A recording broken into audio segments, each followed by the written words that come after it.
कडाक्याचं ऊन पडायला सुरुवात झालीच आहे. तर आपण काहीतरी थंडावा देणारा असं काही पदार्थ शोधतच असतो.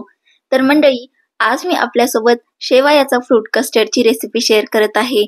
बनवायला इतका सोपा आहे, अगदी 20 ते 25 मिनिटांमध्ये हा बनून जातो. तसं पण उन्हाळ्याच्या सुट्ट्या देखील मुलांच्या सुरू झालेल्या आहेत. त्यांना बाहेरचं आईस्क्रीम किंवा थंड पेय देण्याऐवजी तुम्ही जर हे फ्रूट कस्टर्ड त्यांना दिलं तर त्यांना खूपच आवडेल. इतकं सोपं आहे आणि त्यामध्ये आपण खूप फळ वापरलेली आहे, म्हणून खूप जास्त पौष्टिक देखील आहे. त्यामुळे ही रेसिपी तुम्ही एकदा तरी नक्कीच ट्राय करा. तर नमस्कार मंडळी, मी आहे दीक्षा आणि स्वागत आहे तुमचं दीक्षाज पीसफुल किचन मध्ये. तुम्ही जर चॅनलवर नवीन असाल तर प्लीज चॅनलला सबस्क्राईब करायला विसरू नका. चला तर मग रेसिपी आपण बघून घेऊयात. तर सर्वात पहिले मी इथे एखादं जाड तळ्याचं भांड घेतलेलं आहे. जाड तळ्याचं भांड घ्या, जेणेकरून याला दूध अजिबातच करपणार नाही. त्यामध्ये मी थोडंसं पाणी टाकलेलं आहे आणि आता मी इथे 1 लिटर दुधाचा वापर करणार आहे. इथे मी फुल फॅट मिल्क वापरलेलं आहे. तुम्ही वाटलंच तर उकळलेलं दूध देखील वापरू शकतात, परंतु फुल फॅट मिल्कने आपला जो कस्टर्ड आहे तो खूपच रिच, क्रीमी आणि टेस्टी बनतो. म्हणून शक्य झालं तर फुल फॅट मिल्कचा वापर करा. आता या दुधाला आपल्याला मंद आचेवर किंवा मध्यम फ्लेम वरती आपल्याला 1 ते 2 उकळी काढून घ्यायची आहे. इथे दूध आपल्याला अजिबातच आटवत बसायची गरज नाही आहे. जोपर्यंत दूध आपलं उकळत आहे तोपर्यंत शेवया आपण तुपामध्ये थोड्याशा रोस्ट करून घेऊयात. येथे मी 1 चमचा साजूक तूप घेतलेला आहे.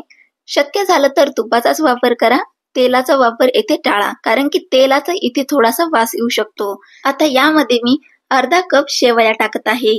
या ज्या चॉकलेटी कलरच्या म्हणजे ब्राऊन कलरच्या ज्या शेवया असतात त्या इझिली मार्केटमध्ये अवेलेबल असतात, त्यांचाच वापर मी येथे केलेला आहे. या ज्या शेवया असतात त्या ऑलरेडी थोड्याशा भाजलेल्या असतात, म्हणून त्यांना असा ब्राऊन कलर आलेला असतो.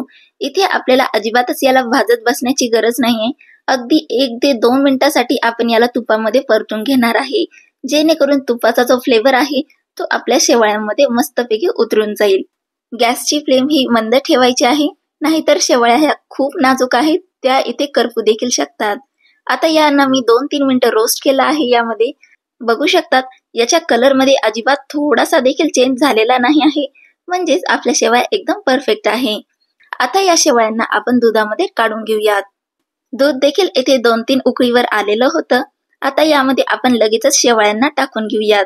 आपण दुधामध्येच इथे शेवया शिजून घेणार आहोत, त्यामुळे वेगळ्या शेवया शिजत बसवण्यात आपल्याला गरज नाही आहे. दूध मी इथे जास्त घेतलं आहे, कारण की शेवया इथे दुधामध्ये शिजणार आहे आणि दूध हे बऱ्यापैकी आटल्या जाईल. इथे मी 1 लिटर दुधासाठी अर्धा कप शेवयांचा वापर केलेला आहे. याने आपलं जे कस्टर्ड आहे ते हलकंसं थोडंसं थिक होईल. जर तुम्हाला हे पिण्या इतपत पातळ हवं असेल तर तुम्ही थोड्याशा म्हणजे अर्ध्या कप पेक्षा पण अर्ध्या पोर्शन मध्ये शेवया वापरू शकता. आता बघू शकतात शेवया ऍड केल्यानंतर या लगेचच बॉटम वर जाऊन बसलेल्या आहेत, म्हणजेच अजिबातच फ्लोट होत नाही, म्हणजे शेवया या कच्च्या होत्यात. आणि हे शिजलाय का नाही हे चेक करण्यासाठी आपण बघूयात की ज्या वेळेस हे शिजेल त्यावेळेस आपल्या शेवया या दुधाच्या वरती फ्लोट करायला सुरुवात करतील. यामुळे तुम्हाला कळेल की शेवया या शिजल्या आहेत की नाही. अगदी 5 ते 7 मिनिटं लागतं या शेवया शिजण्यासाठी. तुम्हाला मी दाखवेलच. तर इथे 7 ते 8 मिनिटं झालेली आहेत आणि दूध बघू शकते बऱ्यापैकी कमी देखील झालेलं आहे आणि शेवया या दुधाच्या वरती फ्लोट करायला सुरुवात झालेली आहे. येथे मी अर्धा कपापेक्षा थोडीशी कमी इतपत साखर घातलेली आहे, म्हणजे 1/3 कप मी येथे साखर घातलेली आहे. इतका गोड इथे पर्याप्त आहे. जर तुम्हाला जास्त गोड आवडत असेल किंवा कमी गोड आवडत असेल तर तुम्ही त्याची क्वांटिटी कमी जास्त देखील करू शकतात. आता आपल्याला इथे याला मस्तपैकी ढवळून घ्यायचं आहे आणि जोपर्यंत आपली साखर वितळत आहे तोपर्यंत आपण एक मिश्रण तयार करून घेऊयात. तर त्यासाठी मी इथे अर्धा वाटी दूध घेतलेलं आहे. हे दूध अतिशय थंड आहे. थंड दुधाचा वापर करा, गरम दुधाचा वापर इथे शक्यतो टाळा, कारण की आपण ज्यावेळेस याच्यामध्ये कस्टर्ड पावडर ऍड करू त्यावेळेस त्याच्या गाठी बनू शकतात. आता यामध्ये मी 2 चमचे कस्टर्ड पावडर ऍड केलेलं आहे. हे व्हॅनिला फ्लेवरचं कस्टर्ड पावडर आहे. तुम्ही तुमच्या आवडीचं कोणतंही फ्लेवरचं कस्टर्ड पावडर इथे ऍड करू शकतात. याला मस्तपैकी ढवळून घेऊन याच्या सर्व गाठी आपण इथेच मोडून घेऊयात. बघू शकतात अगदी स्मूथ स्लरी इथे तयार झालेली आहे. आता लगेचच याला आपण दुधामध्ये ऍड करून देऊ. येथे 2-3 मिनिटांनंतर साखर वितळली आहे. आता यामध्ये मी हे कस्टर्ड 2 ते 3 मिनिटांसाठी ढवळून घेणार आहे. ऍड करून देईल. तर याला ज्यावेळेस तुम्ही ऍड कराल त्यावेळेस लगेचच दुसऱ्या चमच्याने याला ढवळत राहा, नाहीतर यामध्ये गाठी पडण्याच्या खूप जास्त शक्यता असतात. कस्टर्ड पावडर ऍड केल्यानंतर तुम्ही बघू शकतात आपलं जे दूध आहे ते घट्टसर व्हायला सुरुवात झालेली आहे. कस्टर्ड पावडरमुळे आपल्या दुधाला खूपच छान कन्सिस्टन्सी, फ्लेवर आणि टेक्स्चर येतो. तुम्ही या ठिकाणी कॉर्नफ्लोअर देखील येथे वापरू शकतात. तर कस्टर्ड पावडर ऍड केल्यानंतर याला जास्त वेळ शिजवत बसायची आपल्याला गरज पडत नाही. अगदी 1 उकळी किंवा 2 उकळी काढल्या की आपलं कस्टर्ड येथे तयार होतं. तुम्हाला मी तसं दाखवेलच. तर आपलं कस्टर्ड हे शिजलेलं आहे की नाही यासाठी तुम्ही असा चमचा उलटा धरायचा आणि यावरतून एखादी लाईन ओढायची. जर ही लाईन अशी क्लिअर येत असेल तर समजून जायचं आपला कस्टर्ड हे तयार झालेला आहे. काही अशा प्रकारे क्लिअर आहे म्हणजेच कस्टर्ड तयार आहे.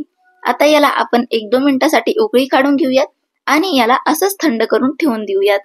तुम्ही बघू शकतात कस्टर्ड हे हलकंसं थोडंसं दाटसर आहे आणि थंड झाल्यानंतर हे अजूनच थोडंसं दाट होईल. आता मी याला कम्प्लिटली थंड करून घेणार आहे आणि त्यानंतर आपण याची पुढची प्रोसेस बघून घेऊयात. अगदी 1 ते 2 तासानंतर मी येथे तुम्हाला दाखवेल. अगदी 2 तासानंतर तुम्ही बघू शकतात कस्टर्डची कन्सिस्टन्सी हे थोडंसं दाटसर झालेलं आहे, कारण की थंड झाल्यानंतर हे थोडंसं दाटसर होतं. आता यामध्ये आपण आपल्या आवडीनुसार फळं घालू शकतो किंवा आपण याला असं देखील खाऊ शकतो. हे खूपच चवीला टेस्टी लागतं. पण फळांचा आपण आज कस्टर्ड बनवत आहोत म्हणून इथे आज मी फळ घालणार आहेत. तुम्ही तुमच्या आवडीचं कोणतंही फळ येथे घालू शकतात. फक्त गोड फळांचा वापर करा. लिंबूवर्गीय फळांचा येथे वापर शक्यतो टाळा. आता यामध्ये मी केळी, सफरचंद, लाल द्राक्षे, हिरवी द्राक्षे आणि डाळिंब यासारखी फळांचा वापर केलेला आहे. तुम्ही चिकू, आंबा हे देखील येथे वापरू शकतात. आता सीझन मध्ये आंबा आलेलाच आहे. आता यांना मस्तपैकी मिक्स करून घेऊयात आणि बघा तयार झालेला आहे आपला शेवाळ्याचा मस्तपैकी फ्रूट कस्टर्ड. तुम्हाला हवं असेल तर तुम्ही याला थंड करा किंवा तुम्ही असं देखील याला खाऊ शकतात. परंतु हे चिल्ड खूपच टेस्टी लागतो. इथे मी याला कस्टर्डला थोडंसं डेकोरेट केलेलं आहे. ही स्टेज फक्त गार्निशिंग पर्पज साठी आहे. तुम्ही हे नाही केले तरी चालेल. तर बघा तयार आहे आपला शेवयाचा फ्रूट कस्टर्ड. तर कशी वाटली रेसिपी मला कमेंट करून नक्कीच सांगा आणि व्हिडिओला लाईक आणि शेअर नक्कीच करा. चला तर मंडळी पुन्हा भेटूया अशाच नवीन इंटरेस्टिंग रेसिपीसह. तोपर्यंत उन्हाळ्याचा आनंद घ्या अशा थंड थंड पेय आणि स्वीट डेझर्ट सोबत आणि आनंदी रहा.